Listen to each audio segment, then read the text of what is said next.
Bien, y continuando con nuestro programa, tenemos el orgullo de presentar a un investigador de nuestra máxima casa de estudios, quien nos presenta la conferencia titulada Riesgos sísmicos de las estructuras en función de los isoperíodos del suelo, que será presentada por el maestro Edgar Irán Villagrán Arroyo, director de la Facultad de Ingeniería.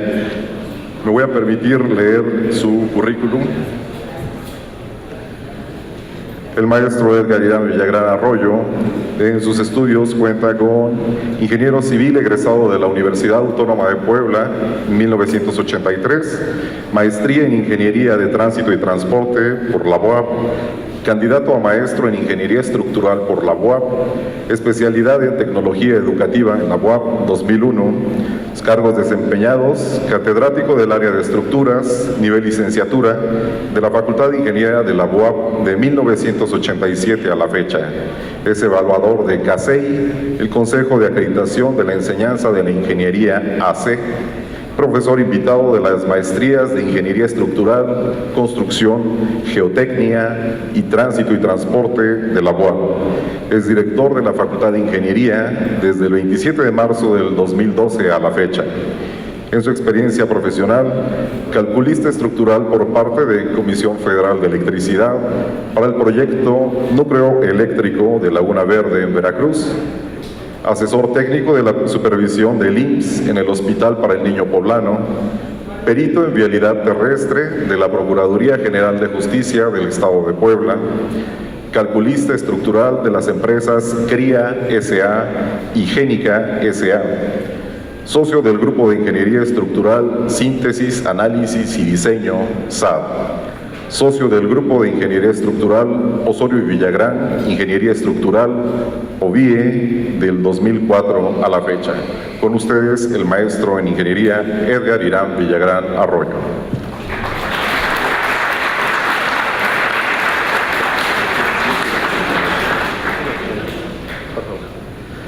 Gracias, buenas tardes a todos.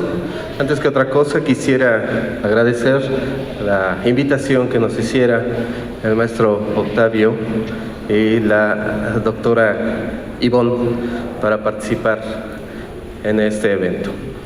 Bien, nuestra plática va a versar muy en relación con lo que acabamos de escuchar con el maestro Lermo, y quisiéramos aterrizar esos conceptos que el maestro Lermo nos planteó para ver en qué consiste el riesgo.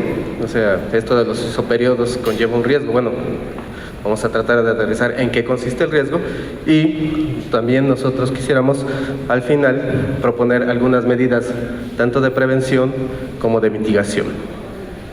La siguiente, por favor. Seguramente en este congreso ya les han dado algunas definiciones con respecto a lo que es riesgo. Actualmente se conoce como riesgo a un número, un índice, que se calcula con base en ciertos parámetros. Uno de esos parámetros es el peligro. En nuestro caso, el peligro sísmico. El peligro sísmico tiene que ver con la probabilidad de ocurrencia del evento del que estamos hablando. Por ejemplo, en la República Mexicana es obvio que hay mucho mayor peligro en los estados de Guerrero, Oaxaca, Michoacán, que, por ejemplo, en los estados de Yucatán o Nuevo León. O sea, intrínsecamente tienen mayor peligro porque todos sabemos que tiembla mucho más en las costas del Pacífico. Y el maestro Lermo nos acaba de mencionar que aún en zonas pequeñas, en lo que se llama una microzonificación, también existe mayor peligro con respecto a un temblor en ciertas regiones de nuestro municipio que en otras regiones. Eso es, digamos, lo que acaba de mostrar. Entonces, de alguna manera eso hay que cuantificarlo y hay que ponerle un número, ¿verdad? O sea, poco peligro, mucho peligro, alguna escala, se pone un número. Después, el siguiente concepto que tiene que ver con esto de riesgo es la vulnerabilidad. La vulnerabilidad, en el caso que nos ocupa, o sea, las estructuras, es decir, todas esas construcciones que nosotros ocupamos para vivir, para estudiar, para trabajar o para hacer algún evento como esto, tienen ciertas características de construcción. Y bueno, en la ciudad de Puebla también tenemos unas características, por ejemplo, en el centro histórico, construcciones que ya tienen 400 años y construcciones como esta, que son sumamente recientes y en las cuales los materiales son muy diferentes. Es evidente que por los materiales con los que fue construida, una estructura de 400 años es más vulnerable que reciente, que tiene materiales y tecnología actuales de principio. Entonces, la vulnerabilidad también debe de ser calificada con algún número. Finalmente, el otro concepto que tiene que ver con este de riesgo es el daño, ¿no? El posible daño. El posible daño en términos de personas y el posible daño en términos de recursos materiales, desde luego. Eso también, de alguna manera, y desafortunadamente tiene que ser cuantificado. O sea, las vidas también tienen que cuantificarse en términos económicos, se suman con las pérdidas y también se debe de asignar un valor a esto. Y entonces ya cada país, cada código, con estos tres parámetros, los suma, los multiplica, les pone un exponente, etcétera, etcétera, y se obtiene lo que se denomina índice de riesgo. O sea, finalmente va a ser un número. La siguiente, por favor. Bueno, clarifiquemos el concepto. Empecemos con algo muy común para nosotros, la vibración. Las vibraciones, creo que todo el mundo entendemos a qué nos referimos con eso de vibración. Bien, todo, absolutamente todo, tiende a vibrar. Esa vibración, cuando existe un medio, se transmite. De hecho, por ejemplo, ustedes me pueden escuchar porque mis cuerdas vocales vibran y esa vibración se transmite, sí, por el micrófono, pero también se puede transmitir directamente por el aire, desde luego. Si no existiera aire, bueno, tendríamos muchos problemas, pero tampoco me podrían escuchar, desde luego. Entonces, todas las vibraciones se pueden transmitir por un medio, incluso el aire. Las vibraciones se transmiten a través de ondas. Cuando las ondas se transmiten en un medio, se llaman ondas mecánicas, como las ondas de un sismo, justamente. Y bueno, si no hay un medio de transmisión, pues en principio no se puede transmitir las ondas mecánicas. Solamente en las películas de Hollywood, en las que es posible escuchar disparos y explosiones en el espacio vacío, pero eso sucede en las películas. Las ondas mecánicas se propagan entonces a través de cualquier medio. Y el concepto de propagación, pues lo podemos ver todos. Hemos movido el agua, hemos arrojado un objeto al agua y vemos cómo se propagan las ondas. Bueno, de esa misma manera se propagan todas las ondas mecánicas. Y el medio tiene también una velocidad de propagación específica. La velocidad de propagación no tiene que ver en sí con la onda. Por ejemplo, en el aire, el sonido, sea cualquiera su fuente, o sea, o mi propia voz, se propaga a la misma velocidad, lo que conocemos la velocidad del sonido, justamente. Bien, entonces, regresamos. Todo, absolutamente todo en la naturaleza vibra. No todo lo podemos escuchar, ¿sí? Hay vibraciones que son tan lentas, es decir, con periodo tan corto, que no las podemos escuchar, nuestro oído no las detecta. Y por el otro lado, existen vibraciones tan rápidas que igual nuestro oído es incapaz de percibirla. Estamos hablando entonces de que todo tiende a vibrar y, lo más importante, todo tiende a vibrar de una manera característica. ¿Sí? ¿Cuál es esa manera característica? Pues, por ejemplo, en el sonido, lo que caracteriza el tono de mi voz. Todo mundo reconocemos cuando se cae una moneda en el suelo. Todo mundo reconoce cuando se rompe un plato. Todo mundo reconoce si le está hablando, por ejemplo, su papá, su mamá o su hermana. ¿Por qué? Porque suenan igual. ¿Y por qué suenan igual? Porque las cosas tienden a vibrar siempre de la misma manera, ¿sí? Esencialmente. A esa forma de vibrar es lo que se le conoce como periodo fundamental o modo principal de vibración. ¿De acuerdo? Bien, eso no significa que, por ejemplo, con la voz no podamos generar distintas formas de vibración. Por ejemplo, cuando cantamos, pues sí que movemos la voz, ¿verdad? Ya sea los graves o hacia los agudos. También los objetos pueden vibrar de formas diferentes a la de su modo fundamental. La siguiente, por favor. El suelo vibra de manera semejante a esto que se llama un oscilador armónico.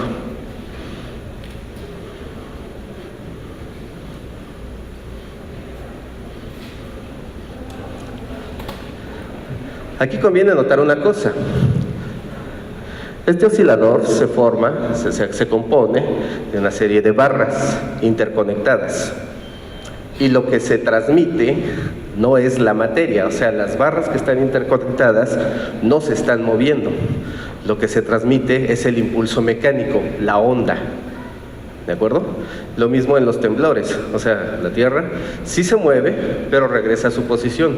En realidad lo que se transmite es el movimiento y eso es lo que sentimos cuando tiembla. Estas ondas, no sé si ya lo hayan comentado, se propagan muy rápido. En el caso de los temblores, estamos hablando que las más rápidas pueden recorrer entre 10 y 11 kilómetros por segundo. Mientras que las ondas un poco más lentas, las llamadas secundarias, andan entre 4 y 5 kilómetros por segundo. O sea, ese es demasiado. En lo que nosotros decimos 1101, la onda ya está ahí a 10 kilómetros de nosotros, ¿no? La diferencia es que, por ejemplo, las ondas electromagnéticas en ese mismo segundo recorren un poquito menos de 300,000 kilómetros. Son mucho más rápidas. Eso nos da oportunidad de generar lo que se llaman las alertas sísmicas. ¿Sí? O sea, la onda electromagnética se adelanta a la onda mecánica y nos avisa que ya viene para acá. Eso, por supuesto, cuando la fuente es muy lejana.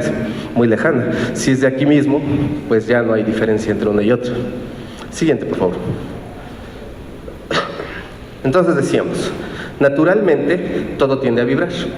La naturaleza nos presenta ciclos de oscilación o periodos. Entonces tenemos periodos largos, periodos cortos, periodos naturales o periodos generados artificialmente por nosotros, como es el caso de los relojes de péndulo, en los que los periodos, pues mientras más regulares, mucho mejor para nosotros porque van a dar con más precisión la hora. En el corazón, pues nos interesa que nuestros periodos, nuestros latidos sean de alguna manera regulares, ¿de acuerdo? Y bien, entonces, ¿cómo se define el periodo? Bueno, pues el periodo se define como el tiempo necesario para completar un ciclo o una oscilación. Eso es el periodo. Entonces vamos acercándonos al concepto de isoperiodos de la que hablaba el maestro Lermo. La siguiente, por favor. Entonces tenemos, naturalmente, existen periodos tan largos. Por ejemplo, una vuelta de nuestro sistema solar a la Vía Láctea toma millones de años. En millones de años, el segundo es realmente una unidad de medida que no funciona mucho, es muy pequeñita. Sin embargo, también la naturaleza nos presenta ciclos que un segundo es mucho tiempo para los ciclos. Estamos hablando de todo lo que tiene que ver con las interacciones atómicas, en donde un segundo es una cantidad bárbara de tiempo. Entonces, para ese caso, el segundo es una unidad muy grande de tiempo. Sin embargo, para la cuestión esta de temblores y vibración de las estructuras, el segundo es una buena unidad de tiempo. La siguiente, por favor. Entonces, veamos. Nosotros, o los especialistas más bien, en este estudio del suelo, pueden, si se mide ya sea el movimiento después de un sismo o bien con lo que se denomina la vibración ambiental, que somos, por ejemplo, nosotros mismos, aunque no lo parezca, El hecho de que nosotros, por ejemplo, caminemos aquí en este edificio, hace que el edificio se mueva, ¿sí? Son movimientos muy, muy pequeñitos, pero lo hacemos moverse, efectivamente, y esos movimientos se pueden registrar.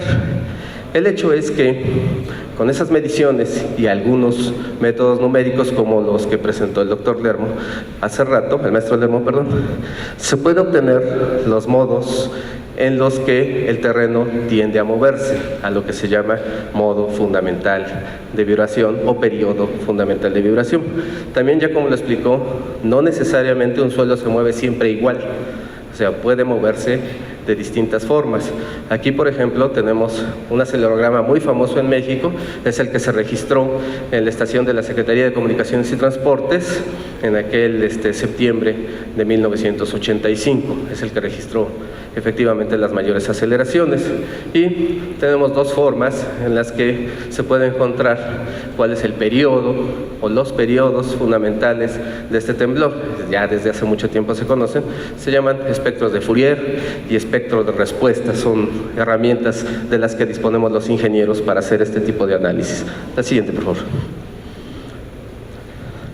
Sin embargo, no hay que olvidar que, independientemente de que se tengan las medidas y que se pueda hacer un mapa de isoperiodos como el que acabamos de ver, en ocasiones los temblores hacen que el suelo se mueva de manera prácticamente impredecible. Este registro que tenemos aquí es uno de los más famosos de la historia. Corresponde a una población muy pequeñita de California, en Estados Unidos, la región que se llama el Centro. Entonces, este registro fue tan importante y sigue siendo que muchas estructuras, aunque no estuvieran en Estados Unidos, se diseñaron con base en él. Un ejemplo del que tengo conocimiento es la planta nuclear de Laguna Verde. Tuvo como sismo de diseño justamente este sismo. ¿Y por qué? Bueno, porque resultó ser particularmente destructivo. ¿Y por qué resultó ser particularmente destructivo? Bueno, porque tuvo en su desarrollo vibraciones de periodos cortos, intermedios y largos, y como vamos a ver más adelante, eso fue afectando a una serie de estructuras. O sea, el caso es que fue uno de los sismos más destructivos y por eso se sigue estudiando y sigue siendo un temblor con el que se pueden diseñar estructuras independientemente de que haya ocurrido en Estados Unidos y no, por ejemplo, aquí en México. La siguiente.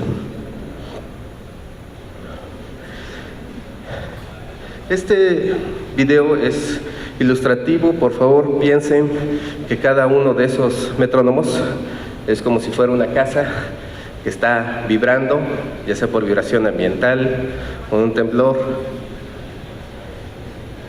Cada uno vibra por su parte. ¿Qué es lo que tiende a hacer el efecto de sitio? Eso es lo que vamos a ver a continuación.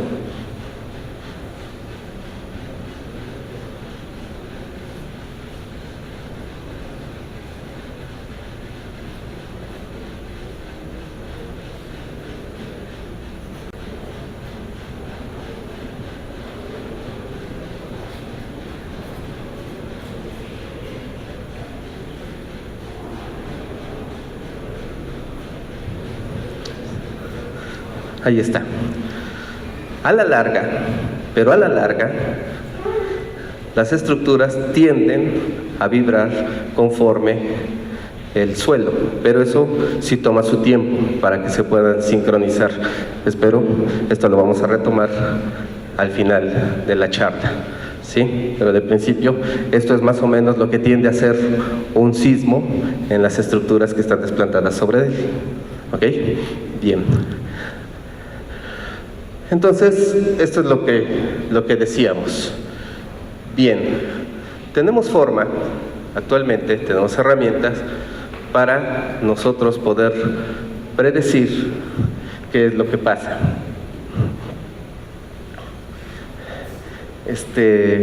Anterior, por favor, la anterior. No, la siguiente. Ok, aquí vamos a dar clic en el video y bueno, no tenemos No tenemos audio, de alguna manera mejor porque el sonido... Ah, sí, sí tenemos audio. Escuchemos.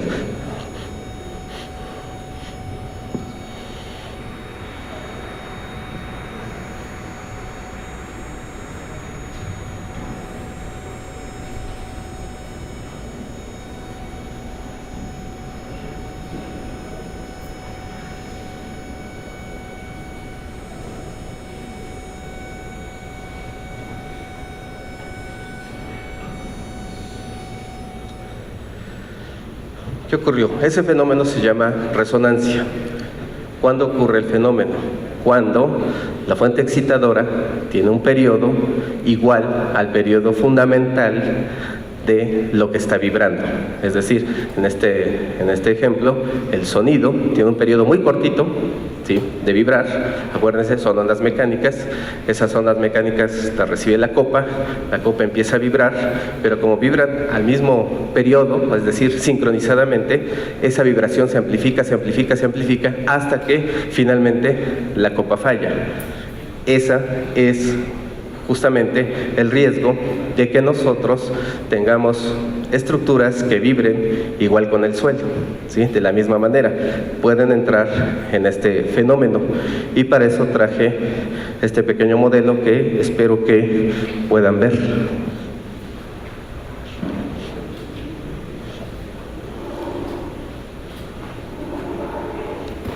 Si lo logran ver, si no, o lo hacemos más para atrás, más para atrás.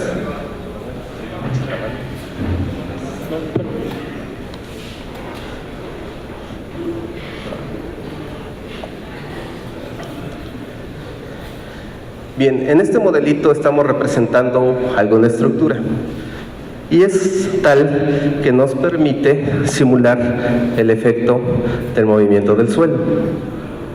¿De acuerdo? Entonces, vean, es importante que no cualquier movimiento va a afectar a todas las estructuras. Digamos, para este modelito específicamente, si hubiera un sismo de periodo largo, como este caso, aunque la amplitud del movimiento sea grande, pues la estructura prácticamente no lo va a sentir. Obviamente nosotros, si estamos adentro, vamos a sentir que se mueve, pero la estructura en general no va a sufrir, ¿sí? ¿Por qué? Pues simplemente porque este periodo no tiene que ver con el periodo de la estructura. Pero ¿qué pasa si el movimiento empieza a ser diferente? Este caso, un poco más rápido. Bueno, la estructura puede empezarlo a resentir. O este.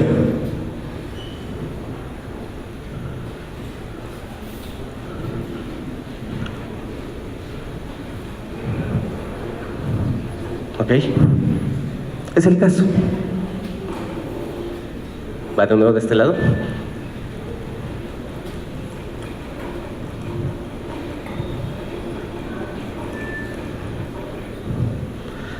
¿En dónde entonces reside el riesgo? Reside en que una estructura puede acoplarse con el movimiento del suelo. Si eso ocurre, puede entrar en el fenómeno que acabamos de ver, el fenómeno de resonancia. Es importante aclarar que la intensidad de un sismo sí es un parámetro importante, sí, o sea, en general un sismo de más grados, así como lo dicen los medios, suele ser más destructivo, pero no necesariamente es el que le va a causar más daño a una estructura. O sea, también tiene que ver su contenido de periodos. Entonces, de alguna manera, los sismos traen, por decirlo así, una etiqueta. O sea, van a afectar a cierto tipo de estructuras, y aparte de otros aspectos que sí hay que considerar, sí es importante pues no empezar a echar culpas, ¿verdad? O sea, que por qué se cayó esta y esta no. Bueno, porque esta tuvo las características que se acoplaron más al sismo, ¿de acuerdo? Y las otras pues no las tenían. Ahora bien, ¿cuál es el sismo que viene?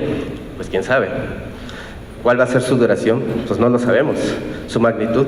Tampoco. Hay otras cosas, sin embargo, que sí podemos saber. Siguiente, por favor. Bueno, aquí está el modelo. Tenemos ahora la posibilidad de, antes de construir una estructura como esta, por ejemplo, podemos saber con gran precisión cómo se va a mover, cómo va a vibrar. Entonces, conocemos su modo fundamental. ¿De acuerdo? Esto es algo que antes no se podía hacer y que ahora sí se puede hacer. Entonces, aquí podemos conjuntar las dos cosas. Sabemos cómo se va a mover el suelo y sabemos cómo se va a mover la estructura. Entonces, ¿qué es lo que tenemos que hacer? Pues evidentemente que no se muevan juntos, ¿verdad? O sea, que no se acoplen esos movimientos. ¿Qué otra cosa podemos hacer? La siguiente, por favor. Bueno, tenemos otras cosas que cuidar. Vean que yo tuve que buscar una imagen fuera de nuestro país porque, como todos sabemos, en México esto no sucede, ¿de acuerdo? Entonces, pero en otros países sí. Estructuras una pegadita a la otra, ¿verdad? ¿Qué va a pasar cuando empiecen a vibrar? Bueno, pues lo que va a pasar es la que sigue, por favor. Le damos clic en el video.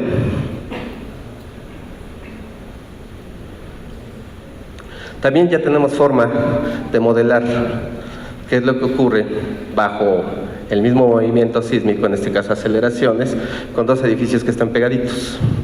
¿Sí? Tarde o temprano van a chocar. ¿Por qué? Pues porque cada uno vibra de manera distinta. Ese choque va a dañarlos a ambos. O sea, ya depende de muchas otras propiedades, incluso de la suerte, cuál de los dos edificios resulte más dañado. El problema apenas comienza. Después siguen los problemas legales, ¿no? En el choque de dos edificios. Se van a los juzgados y alguien tiene que decidir finalmente quién fue el culpable, quién fue el responsable de eso. Bueno, atendiendo a las normas que ya desde hace mucho tiempo existen, está prohibido construir en el límite de la propiedad. O sea, si mi terreno mide 10 metros de frente, yo no puedo construir en los 10 metros. Debo de dejar por lo menos 5 centímetros de holgura a cada lado. Eso ya lo dice la norma y lo dice desde hace mucho tiempo, y no solamente en el Distrito Federal, lo dice aquí, en el municipio de Puebla. Claro, que si yo dejo 5 centímetros de holgura, lo más probable es que el vecino los tome y tal vez hasta piense que soy tonto, ¿verdad? Porque usé menos de mi terreno, cuando en realidad él también tenía que dejar sus 5 centímetros, de tal manera que la holgura entre las dos estructuras debe ser por lo menos 10 centímetros, ¿sí? Entonces, a la respuesta, a la pregunta, ¿quién fue el culpable? Pues ¿quién no respetó la norma? ¿Sí? Bien, la siguiente, por favor. También tenemos una leyenda urbana en la que dice que si construimos estructuras similares, pegaditas una con otra, se ayudan unas a otras. No, en realidad no es así. Primero, aunque sean muy parecidas, no van a vibrar igual. Recuerden el caso de los metrónomos, ¿sí? Sobre la tabla. O sea, cada una tiende a vibrar diferente. Y solo a la larga, pero muy a la larga, van a tender a vibrar igual. Pero ese muy a la larga fueron poco más de 2 minutos. Afortunadamente para nosotros los temblores no duran tanto. ¿Okay? Duran mucho menos, entonces no les va a dar tiempo de acoplarse. En realidad lo que sucede es lo que vemos en la imagen inferior con ese péndulo compuesto. La energía de todas las estructuras, la energía cinética, la energía de movimiento, se va transmitiendo de una a otra, ¿de acuerdo? Y obviamente la más débil falla. A la larga, pues puede hacer fallar a todas las estructuras. Entonces, lo mismo, o sea, no deben construirse las estructuras una pegadita con la otra, aunque sea en complejos habitacionales. Bueno, siguiente, por favor. Bien, entonces llegamos a esto. Quedamos. El riesgo, finalmente, tiene que ver con el peligro y la vulnerabilidad en el caso de sismos. O sea, peligro Tiene que ver con que si nosotros sabemos más o menos cómo se va a mover nuestra construcción, nuestra estructura, y sabemos cómo se va a mover el suelo, pues tratar de que no se muevan parejo, ¿verdad? Que no se sincronicen esos movimientos. ¿Se puede hacer? Sí, sí se puede hacer, ¿sí? Cuando se está proyectando algo, una de las medidas más importantes es evitar construir en lugares de alto peligro sísmico. Uno me puede decir, bueno, sí, ¿cómo voy a construir mi casa? Pues, por ejemplo, en Yucatán, donde casi no hay peligros sísmicos, y yo trabajo en Puebla. No, no estamos hablando específicamente de eso, aunque en términos de microzonificación sí podemos hablar un poco de eso. No, pero estamos hablando de estructuras de gran importancia, de importancia vital, por ejemplo, para el país. Sería bastante absurdo pensar que una planta nuclear aquí en el país se construyera en Michoacán o se construyera en Guerrero, ¿sí? O sea, ahí es una zona de gran peligro sísmico, ¿sí? Entonces, refinerías, cosas así, depósitos químicos, pues debe de buscarse que se construyan en zonas en donde la probabilidad de ocurrencia de un temblor fuerte sea baja de entrada, ¿de acuerdo? Sí sabemos y tenemos una cultura de que los maestros de obra son buenos, y lo son, o sea, lo reconozco, pero en realidad no tienen ni idea de lo que les hemos hablado. No saben qué cosa es un isoperiodo, ni mucho menos, y no les toca hacerlo, ¿sí? Todo este estudio está dentro de la currícula de la ingeniería civil, y aunque puedan participar en la construcción otro tipo de profesionistas, en realidad el diseño estructural corresponde a la ingeniería civil. Entonces siempre debe de realizarse un cálculo estructural. Las características del suelo, el maestro Lermo ya habló de eso. O sea, necesitamos saber qué tenemos allí abajo. Necesitamos saber cómo se va a mover, si las ondas se amplifican o no se amplifican, y otra cosa muy importante, ¿cuánto nos va a aguantar? Porque no es lo mismo construir encima de una roca que construir encima de un barro, por decirlo así, por llamarlo de alguna manera. Hay estructuras que se hunden, ¿sí?, por su propio peso cuando no se construyen adecuadamente. Conocer y acatar las disposiciones reglamentarias. Estas de las que mencionamos son poquitas, hay más, y hay que conocerlas y hay que acatarlas. Le corresponde a los profesionistas del gremio esa parte, y un poco a nosotros como cultura general. Calidad, procedimiento de materiales, ¿sí? Pues efectivamente, si no tenemos los materiales de la calidad requerida, todos esos modelitos que hicimos de cuentas no sirven, o sea, son falsos.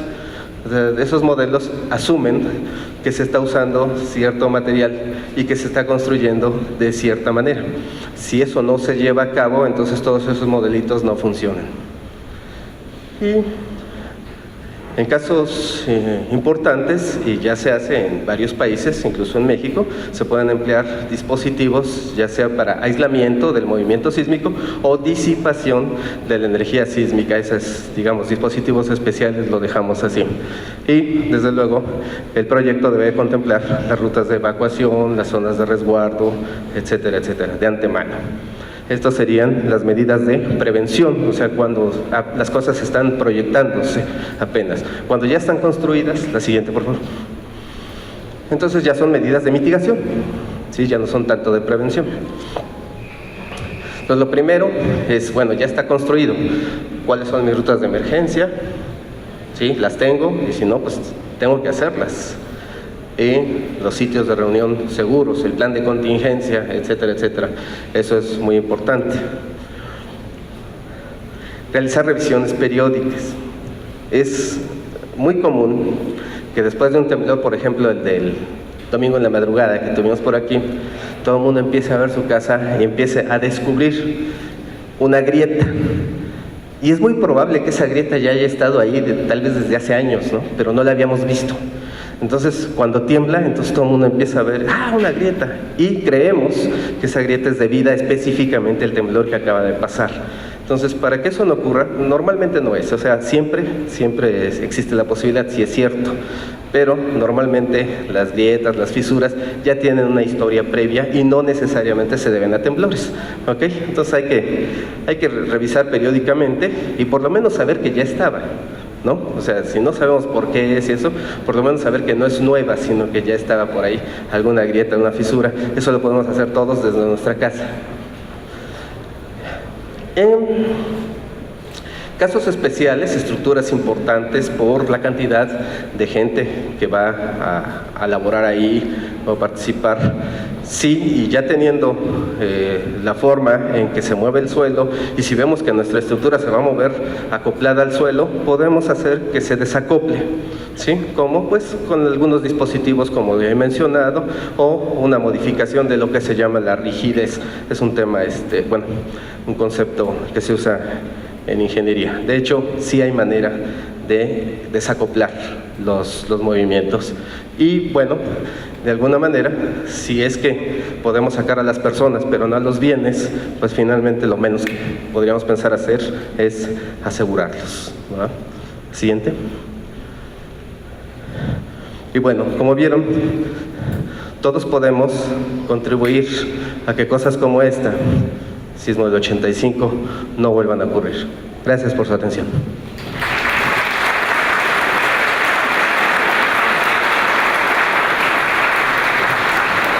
Bien, si tuvieran alguna pregunta que quisieran formularle al maestro Villagrán, si pueden entregar sus papeles con los compañeros que están a los lados, por favor.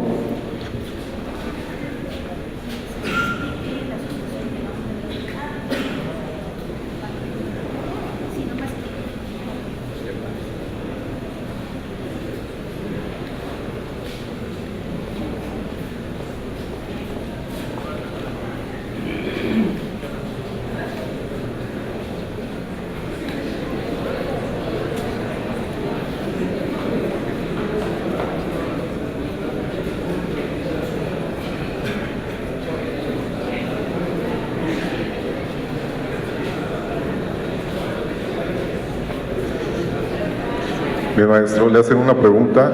¿Cómo se puede modificar la rigidez de la estructura? ¿Cómo se puede modificar la rigidez de la estructura? Ok, permítame dar una definición corta de rigidez. Rigidez es la capacidad que tiene una estructura, o puede ser un material, de oponerse a ser deformado. Es decir, mientras más rígido es un material, más difícil es deformarlo.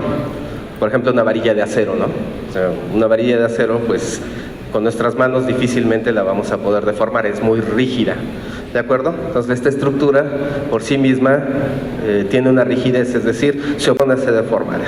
¿Cómo le podemos hacer para que se oponga más a ser deformada? Por ejemplo, es adicionarle elementos más robustos. Por ejemplo, si las columnas tienen una dimensión, por decir así, 50 centímetros por 50 centímetros, ponerle otros elementos alrededor conectados que hagan que la columna no solamente resista más, sino que sea más difícil que se deforme. Con eso lo que estamos haciendo es aumentar la rigidez de la estructura y por lo tanto modificando su periodo de vibrar. En general lo vamos a hacer que vibre más rápido. O sea, mientras más rígido, tiende a vibrar más rápido. Le hacen otra pregunta, maestro. A pesar de que la magnitud del sismo de 1985 no fue tan grande, ¿qué fue lo que hizo que llegase a ser tan destructivo? Bueno, el doctor Lermo habló un poco de eso.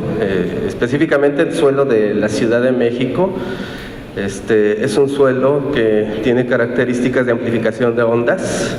Es decir, vamos a ponerlo de esta forma, es el modelo del pastel y la gelatina.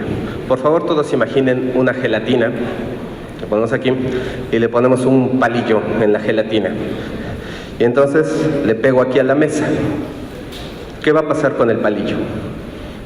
Se va a empezar a mover, ¿sí? ¿Por qué? Porque la gelatina hace que las ondas se amplifiquen.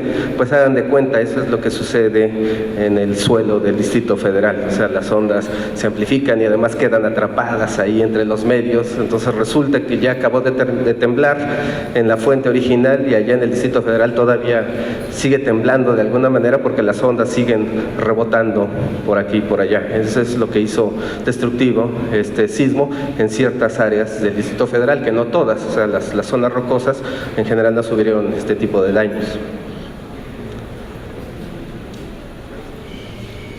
¿Cuál es la diferencia entre una onda y una vibración?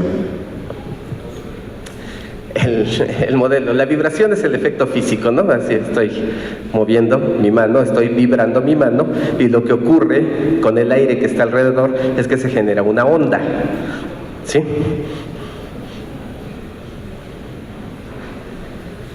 Bien, maestro, pues a nombre del rector de la Benemérita Universidad Autónoma de Puebla, el maestro Alfonso Esparza, el jefe de seguridad de la Dirección de Protección Universitaria, el doctor Jaime Ortuño, le hace entrega de un reconocimiento y de un obsequio por su valiosa participación en este congreso. Muchas gracias.